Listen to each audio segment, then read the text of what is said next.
the gods of wood and stone,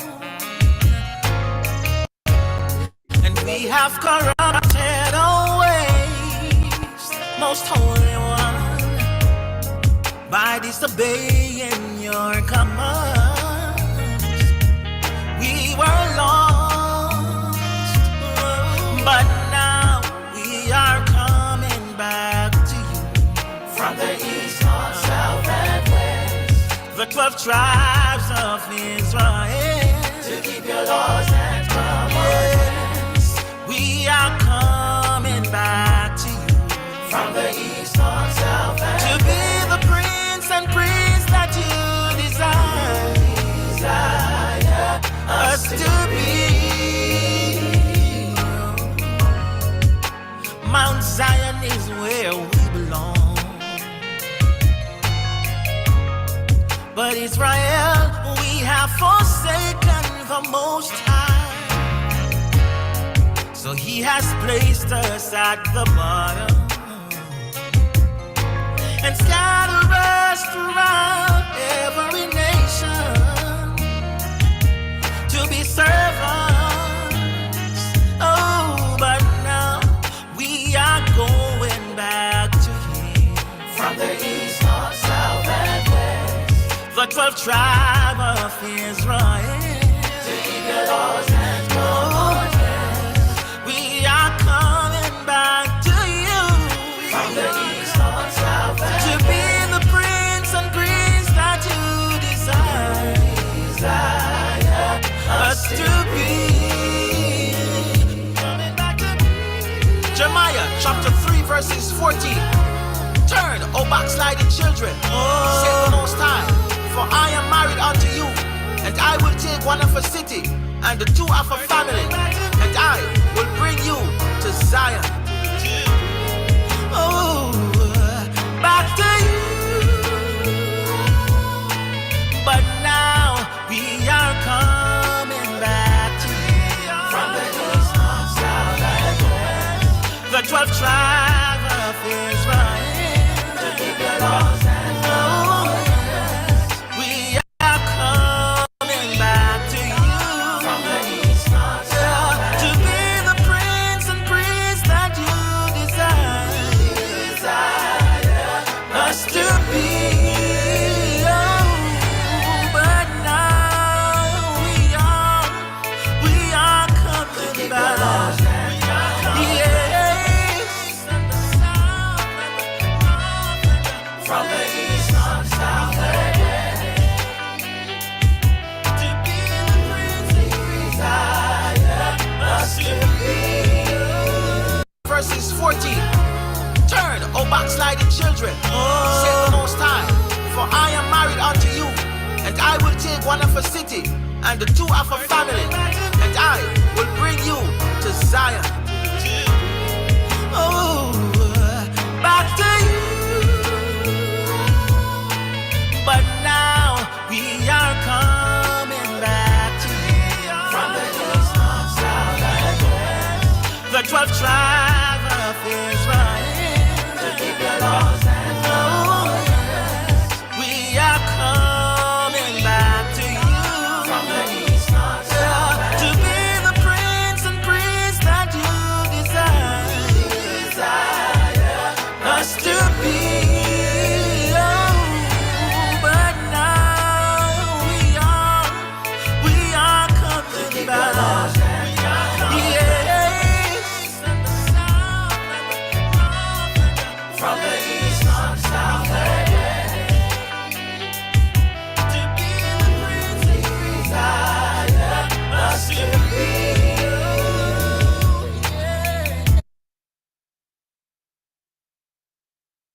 Right.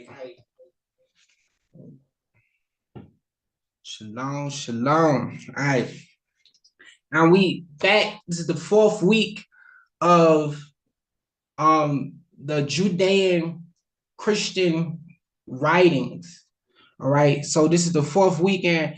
We're gonna get right into it. We're gonna get right into it now. The previous week had skipped a week, but the week before that we was starting the Damascus document, and we was learning about how in the Damascus document, it talks about, it gives you a little history of the community and when it was actually started. And this community was actually started in the around the mid, late second century BCE, around the same time the Essenes were actually started. So this is letting you know this is when the Essenes was started, around the late second century BCE.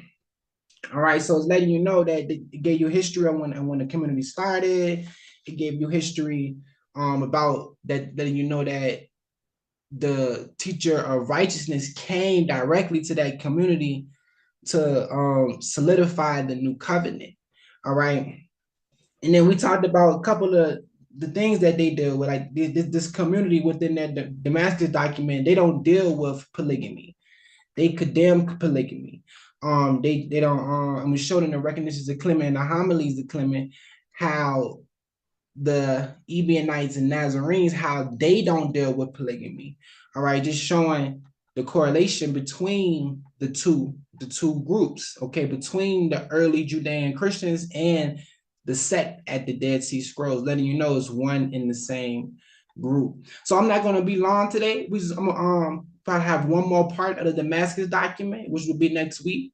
So this is the second part of the Damascus document, and we left off at page 133. All right. So I'm going to this right here. All right, so this is page 133 in the Damascus document in the complete Dead Sea Scrolls, the Penguin edition. All right, so now by Giza Vermes. All right, so we mentioned how they don't deal with polygamy, and they said that the law was lost, and we went into how the law was actually found during Josiah time, but the law was lost. The law of Moses was lost from after the death of Eleazar and Joshua. The law was lost. All right. And then it wasn't found until the coming of Zadok. And that Zadok priest that found the sealed book of the law, it was actually Jeremiah, the prophet Jeremiah's father. All right. So we talked about that in that previous lesson. Now we're gonna keep going, and we're gonna talk about some more things, just going into the Damascus document. Probably read up to page 135, which is like 2 pages. All right, so now it goes like this. It say, moreover, they profane the temple because they do not observe the distinction between clean and unclean in ordinance with the law, but lie with a woman who sees her bloody discharge. So in this group, they saying they don't deal the priesthood that's at the temple. These people that's controlling Israel, that's in line with the Romans. These priests, they're not even keeping clean and unclean. They're not even in line with the ordinances of the law. They are lying with women while they on their monthly cycle, while they on their bloody discharge. They're having intercourse with their woman during her monthly cycle. All right, that's something that we don't supposed to do. All right, and then it tells you, and each man marries the daughter of his brother or sister, wherein Moses said, "You should not approach your mother, sister. She is your mother's near kin." Okay, and this is in Leviticus. And we're gonna and if I'm gonna go to Leviticus, check something out. Let's see. I'm gonna go to Leviticus chapter 18. All right. So this group, and I'm gonna go back to the Dead Sea Scrolls. So this group, so I'm back in the Damascus document. So this group, like I said, this group, they talking about how the leadership, the priesthood that's within the temple during their time, how they don't even deal with the clean and unclean ordinances within the law. And then they mention in that same leadership, they're married their brother or sister's daughter. Right, they would marry their niece, which is actually against the law, but it's not written. That law is not written in our Pharisaical Masoretic Leviticus text. But it's letting you know in here, it's saying each man marries the daughter of his brother or sister. Whereas Moses said, you should not approach your mother's sister. She is your mother's near kin. But although the laws against incest are written for men, they also apply to women. When, therefore, a brother's daughter uncovers the nakedness of her father's brother, she is also near kin. So you don't supposed to have intercourse with your brother children. All right. All right. That's considered your niece. That's considered your nephew. You don't supposed to do those type of things. Now let's go to the Leviticus with it. Now in Leviticus, this is what it reads. We're in Leviticus chapter 18. I'm gonna start at verse 13. And it reads, thou shalt not uncover the nakedness of thy mother's sister, for she is thy mother's near kinswoman. So it deals with the mother. Tell you don't. I'm gonna start at verse 12, because it tell you verse 12, thou shalt not uncover the nakedness of thy father's sister. We know we don't supposed to deal with your aunt. Okay. Then it tell you verse 13, you don't deal with your father's sister. In verse 13, you don't deal with your mother's sister. All right, you don't deal with your aunt. All right, you don't do that. Then it tell you verse 14, thou shalt not uncover the nakedness of thy father's brother. You don't deal with your uncle. You don't deal with your aunt. All right. All right. And then it's letting us know, verse 15, thou shalt not uncover the nakedness of that daughter-in-law. So you don't deal with your child spouse. Okay. You don't do that. She's thy son's wife. Thou shalt not uncover her nakedness. Verse 16, thou shalt not uncover the nakedness of thy brother's wife. So you don't deal with your brother's wife. It's thy brother's nakedness. That's your brother's wife. You don't do that. And in verse 17, thou shalt not uncover the nakedness of a woman and her daughter. So you don't deal with a woman, then deal with her daughter also. That's unclean. That's not right. And in verse 18, neither shalt thou take a wife to her sister. You don't marry your wife sister either. You don't do that.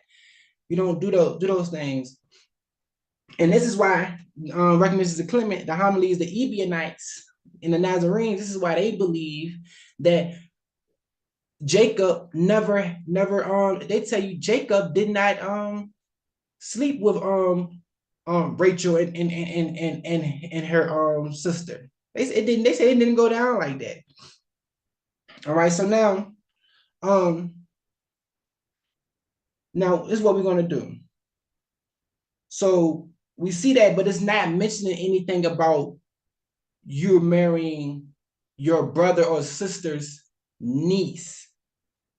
See, it's not in our Masoretic text saying that we should not marry, that you should not marry your brother or your sister niece. Child. It's not saying that. It's not saying that. It's not giving us that information right here. All right. So but in the scrolls, it's letting us know that the priesthood. Do you know the reason why that's not in the Leviticus text that we have today? Because the scribes, they erred it out. They scribed it out. Because it fits what they was trying to do, which they wanted to marry their brother or sister children. They wanted to marry their niece and nephew. And this group did not allow that. Now I'm gonna go to Josephus. And this is another connection showing you how John the Baptist, what scholars are called the Jesus movement, how that movement all was connected as Essenes dealing with the Qumran caves. All right. So now this is Josephus. This is Antiquity of the Jews. And this is book 18. And this is chapter 5. And it's I'm gonna start right here. And it's saying, about this time, Aretas, the king of Arabia, Patria, and Herod had a quarrel on the account following. Herod the Tetrarch had married the daughter of Aretas and lived with her a great while. But when he was once at Rome, he lodged with Herod, who was his brother indeed, but not by the same mother. So Herod is with this other Herod, and they're brothers, but they don't have the same mother. All right. For this Herod was the son of the high priest Simon's daughter. However, he fell in love with Herodias, this last Herod's wife. So he fell in love with his brother's wife, right? But check this out. Who was the daughter of Aristobulus, their brother. Hold on. So he fell in love with one of his brother's wives, which was actually another one of his brother's daughter. So he's falling in love not only with his brother ex-wife, but also another one of his brother's daughter. Herodias is not just one of his brother's ex-wife, but Herodias is also Herod's niece. All right. So it's saying who was the daughter of Aristobulus, their brother, and the sister of Agrippa the Great. All right. So Herod married Herodias, which was actually his niece. Okay. And you see that the scrolls speak about this. All right. And then it has in the Greco-Roman understanding that in the Greco-Roman Mark, that's the reason why they killed John the Baptist. They killed John the Baptist. Let me go to it. Mark chapter 6, they killed John the Baptist because he spoke out against that uncleanness. All right. And to let you know that John the Baptist in the Dead Sea Scroll group believed in the same thing, believed in a law that's not contained in our Masoretic text. All right. Okay. Now, this is Mark, and this is Mark chapter 6. I'm gonna start at verse 18. And they say, for John had said unto Herod, it is not lawful for thee to have thy brother's wife. So John, he's basically letting you know, like in the Damascus document, what they have as rules in the Damascus document. John is actually going by that to let you know this is the same group, that he was a part of that group. Okay, so let you know, and say it is not. John the Baptist told Herod, it's not lawful for you to marry your brother's wife. Why?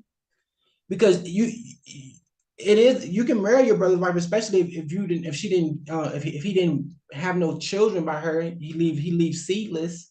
That's law. But guess what? It's not that case. She's not just his brother ex-wife. She is his niece. This is why he's speaking, and that part is not recorded in this Greco-Roman gospel. All right? Because they don't want to bring that connection with the scrolls, where they probably thought the scrolls was never going to get found, where they got found. So they didn't want that connection to be unraveled. All right? Verse 19, therefore Herodias had a quarrel against him. So she had a problem with John the Baptist because he was like, y'all nasty.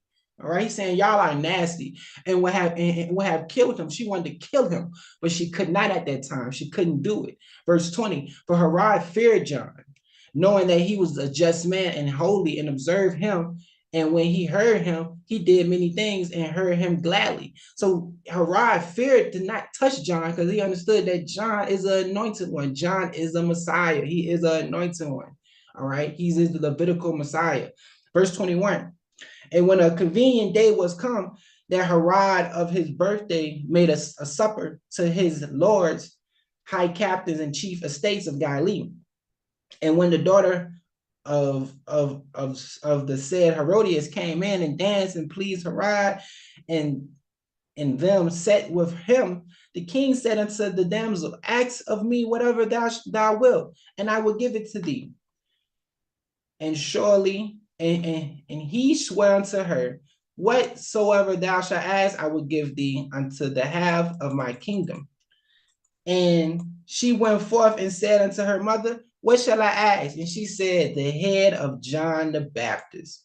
All right, the head of John the Baptist. And that what happened. They cut his head off. Verse 27, and immediately the king sent and executed and commanded his head to be brought, and he went and beheaded him in prison. Now, the crazy thing is, John was locked up at a prison somewhere that's not too far from where the Qumran caves is at. All right. So we have to understand the connection that's here historically. All right. So now we're gonna go back to the Damascus document. All right. So we're gonna keep reading. Like I said, we're not gonna be long. And then next week will be the last thing about Damascus document. And then we're gonna move on to some other exciting New Testament writings within the Dead Sea Scrolls, and then move on to some other Judean Christian New Testament writings. And then we wrap up this course. You know, this is the 4th week, 12 weeks, you know, so we got about 8 weeks left. So now let's keep reading. So, and also, furthermore, they defiled their Holy Spirit and opened their mouth with a blasphemy tongue against the laws of the covenant of God, saying they are not sure. They speak abominations concerning them. They all kindled all fires and lighters of brands. Their webs are spiders, are spider webs, and their eggs are viper eggs. No, and that's why they, you know, you got John the Baptist calling them, oh, generation of vipers, generation of vipers. You know, you got that going on, because this community understood that the Pharisees in the Sanhedrin was like vipers, generation of coming to see John Baptist, the baptism. I know y'all vipers coming to see us do these baptisms. When at the current case, baptism pools, okay? That's, and the water is coming from a living water system, all right? So now, let's see. And no man that approaches them shall be free from guilt. The more he does, the guiltier shall he be unless he is pressed. For already in ancient times, God visited their deeds, and his anger was kindled against their works. All right. And then it goes into more information. It say, for in ancient time, Moses and Aaron arose by the hand of the prince of lights in Baal, and his cunning raised up Janus and his brother when Israel was first delivered. So this group, they have a story about Janus and his brother, about when Moses and Aaron stood against them in Egypt. All right. They have these stories. They have a type of, maybe like an understanding of a type of Jasher that's maybe there, an older version of a Jasher or something like that within this church, within the community. They have these records. All right. Now, let me keep going. So, yeah, let me keep reading. So, now what's interesting, all right, so I'm gonna keep reading right here and say, now this is where we at right here. All right, so let me just keep reading. And at the time of the desolation of the land, there arose removers of the bound who led Israel astray. And the land was ravaged because they preached rebellion against the commandments of God given by the hand of Moses and of his holy anointed one. So letting you know that this holy anointed one, you see the same thing in the community of rule. They say holy anointed ones. I revealed my mysteries to the holy anointed ones. It's more than just, you know, one main Messiah. You do have the main Messiah, which is the Davidic Messiah, but you have Abraham was an anointed one. Jacob was an anointed one. Okay. Matter of fact, in the book of Psalms, it lets you know that Abraham was an anointed one. All right. Abraham wasn't. Matter of fact, let me go to it real quick. This is Psalms, the book of Psalms, chapter 105. Let's see. Psalms 105. I'm gonna read verse. Let me start with verse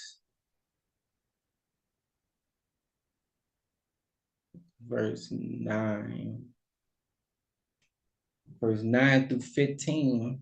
What verse 15 say? Yeah, okay, I'm gonna read verse 15. And this is, I'm gonna start verse 9 to say, which covenant he made with Abraham and his oath unto Isaac, and he confirmed the same unto Jacob for a law, and to Israel from an everlasting covenant, saying unto thee, I will give the land of Canaan, the lot of your inheritance, when they were but a few men in number, yeah, very few strangers in it. when they went from one nation to another, from one kingdom to another people, he suffered to no man to do them wrong. Yeah, he reproved kings for their sakes, saying, touch not my anointed. So touch not my anointed, talking about Abraham, Isaac, and Jacob. Touch not my anointed, and do my prophets no harm. All right, to let you know that Abraham, Isaac, Jacob, they were considered anointed ones. They were considered anointed ones, okay? Now, and what the word anointed, let me go back and put up the coordinates. And this verse 15. And the word anointed is Mashiach. Mashiach, it means Messiah. It means Messiah. Mashiach. Mashiach. So let you know, don't touch my anointed one. Don't touch my anointed. So going back to the scrolls, when it say right here, and were given by the hand of Moses and of his holy Messiah ones, his holy anointed ones, because they prophesied lies to turn Israel away from the following God. But God remembered the covenant with their fathers, with their forefathers, and he raised from Aaron men of discernment and from Israel men of wisdom. So he raised people up from the priests, and he raised people up from Israel to actually start building this community. Let's go back to like a little bit of history about the community. And he caused them to hear, all right, and dug the well which the princes dug, which the nobles of the people dug with the staff, all right. So these people that came there, that the Most High rose up, these men of discernment, that he rose these men of discernment up. He rose them up around the late 2nd century, middle 2nd century BCE. He rose them up. And the well, he said, and this is quoted from the book of Numbers. This is quoted from the book of Numbers, chapter 21, verse 18. Let me just go to it real quick.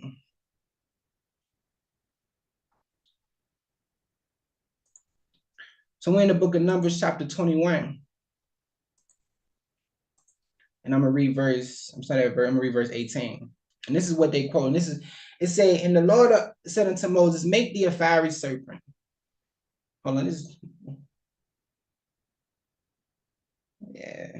Numbers 21, verse 18. That's verse 8, verse 18. Numbers 21, verse 18. The princes dug the well. The nobles of the people digged it by the direction of the lawgiver with their staffs. And from the wilderness they went to Matana. All right. So now, but this community, they breaking this down like, okay, they are the noble ones. They are the princes that dug this well. They are the noble ones. All right, that started digging this well. Okay, by the directions of the lawgiver.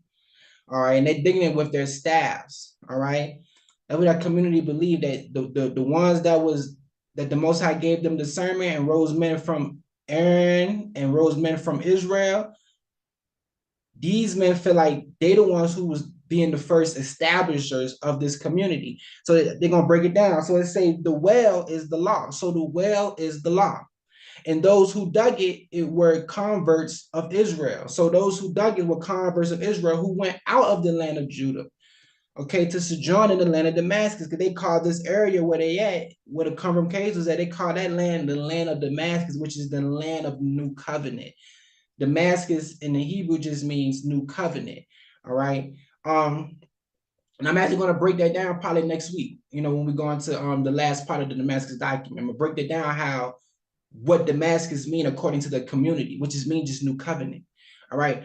So and then God called them all princes. So all those who went there first, who actually started this Essene sect first, they were called princes because they sought him, because they sought after the Most High, and their renown was disputed by no man.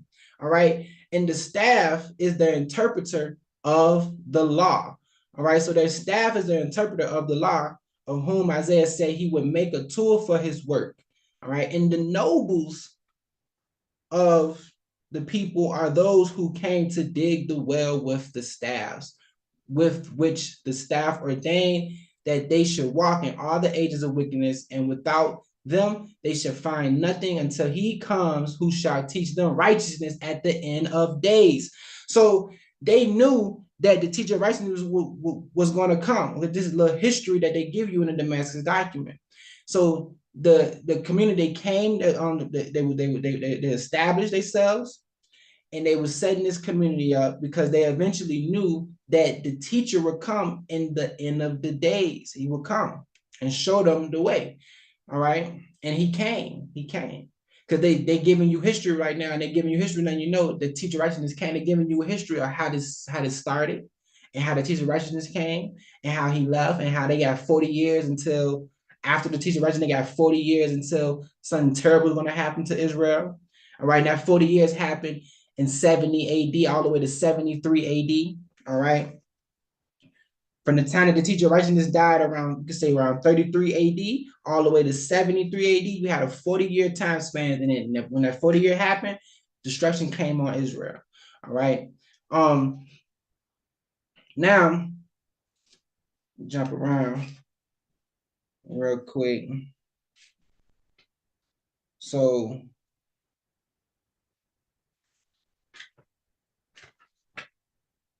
let's see. So they know the teacher of righteousness was going to come at the end of the days to teach them. All right. To teach them. So I'm going to keep reading. None of those brought into the covenant shall enter the temple to light his altar in vain. They shall bar the door, for as much as God said, who among you will bar his door, and you not light my altar in vain? They shall take care to act according to the exact interpretation of the law during the age of wickedness. They shall separate from the sons of Pit, and shall keep away from the unclean riches of wickedness acquired by vow of anathema, or from the temple treasure. They should not rob the poor of his people, to make of widows their prey, and of fatherless their victims. And you see this is James 1, chapter 1, verse 27. They embodied this. They embodied to take care of the poor, the widows. They embodied this to have a pure religion. They embody that. All right. They shall keep the Sabbath. Hold on, it say they shall distinguish between clean and unclean. Is what you see with that priest that Ezekiel prophesied about. That they would be the ones distinguishing. They would be able to distinguish clean and unclean for the people. And this is what this group is doing. All right, and he shall proclaim the difference between holy and profane. They shall keep the Sabbath day according to its exact interpretation, and the feast and the day of fasting, according to the finding of the members of the new covenant in the land of Damascus. Because the Damascus just mean new covenant when we break it down in the Hebrew. All right. And they shall set aside the holy things according to the exact teachings concerning them. They shall love each man his brother as himself. That's why this is one of the greatest. The Messiah asked the Messiah, what was the greatest commandment? What's one of the greatest commandments? I tell you what, love the Most High with all thy heart, mind, and soul. Love thy neighbor as you love thyself. They embody this. They embody these things. This is the church. All right. And a man shall seek his brother's well-being and shall not sin against his near kin. All right. They shall keep from fornication. And they use the word fornication within the Damascus document, within the community rule. They use the word fornication to let you know fornication is it's an ancient thing. A man can commit fornication. All right. They shall rebuke each man his brother according to the commandment, and shall bear no recall from one day to the next. All right. So as we can see, and no man shall defile his Holy Spirit, since God has set them apart. So let you know this is the church.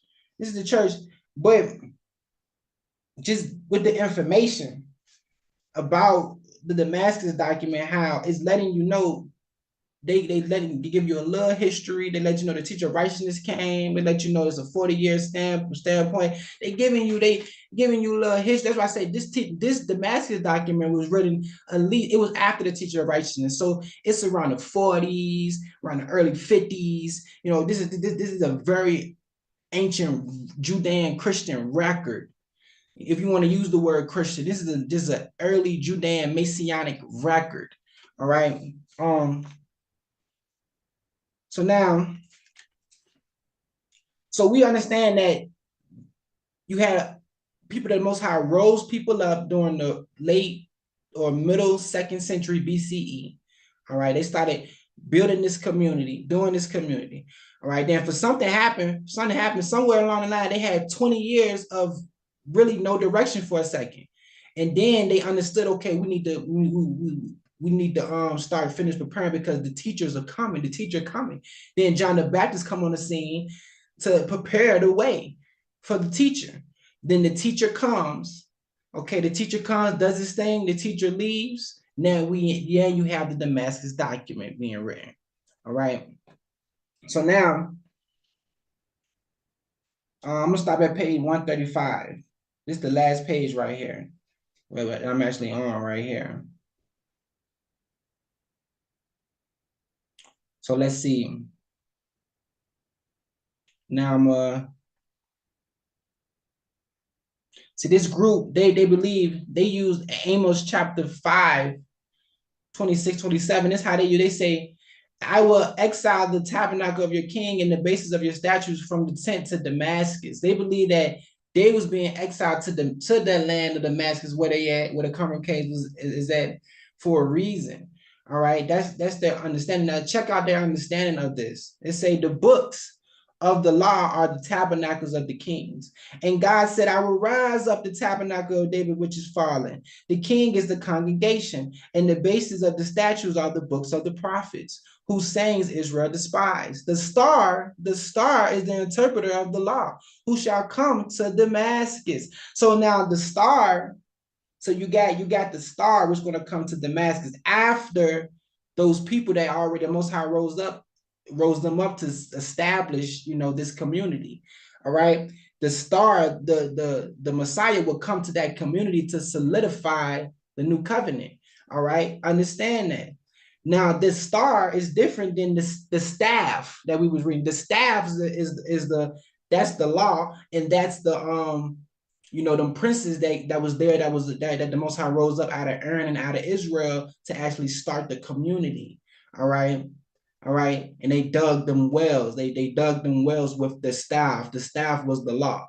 All right. So the community its foundation is established on the law and the prophets. All right. So let's say the star is the interpreter of the law. So this star is different. So this star is the interpreter of the law. All right. So he's coming to what those people build. He's coming to solidify it. He's the interpreter of the law, who shall come to Damascus. As it is written, a star shall come forth out of Jacob, and a scepter shall rise out of Israel. The scepter is the prince of the whole congregation. And when he comes, he shall smite all the children of Seth. All right, so now to let you know that the teacher of righteousness, who is the interpreter of the law, who is that true prophet, who is that prophet like unto Moses, he will come to Damascus. Which he did, he would come to Damascus. They're giving you like an overview right now. He would come to Damascus, and he would actually solidify the new covenant at Damascus. All right. So now we see that. We see. All right, now let's see. And we know this community, dealing with a three-figure, this community waiting on a three. At first they were waiting on a three-figure people, right? But two of those figures will be embodied in one person. All right. So okay, and they understood that. It's in their records to understand that. All right. But yeah. So that's pretty much that's that with this one. That is that. Now,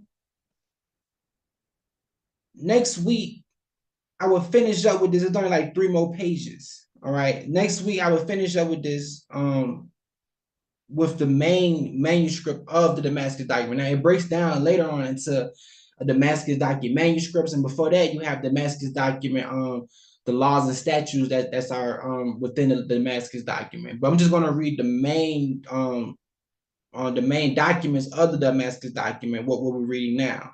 All right. So, but we're going to talk about the rest of this next Wednesday. All right. So I hope everybody getting understanding with these information that's being brought forth. So we will catch y'all next Wednesday, same time. You know, keep trying to do this. We're gonna keep being consistent with this. Keep trying to put out this work. And shalom. See y'all next time. Let me stop this recording. Otherwise.